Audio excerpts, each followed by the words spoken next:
ఇప్పుడు జరిగిన విషయం రాత్రి 11:05 గంట సేపు మాట్లాడాను నేను ఒక అబ్బాయితో. అయితే దేని గురించి అనేది మీకు ఆసక్తిగా ఉందా? అయితే వీడియోని స్కిప్ చేయకుండా పూర్తిగా చూడండి.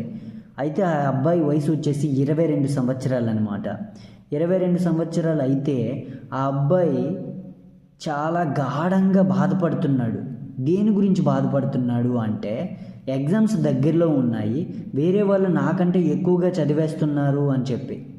వేరే వాళ్ళ గురించి నువ్వు చదివేస్తున్నారని నువ్వు ఆలోచిస్తూ ఉంటే నువ్వెంత చదువుతున్నావు, నువ్వెలా ఉన్నావు అనేది ఇంకెవరు ఆలోచిస్తారు? ఇది ఎగ్జామ్ గురించి కాదు. మీ జీవితంలో ఏ విషయమైనా ఇంతే. మీ గురించి మీరు ఆలోచించండి ముందు. పక్కన ఉన్న వాళ్ళ గురించి, ఆ పొరుగింటి వాళ్ళ గురించి వద్దు.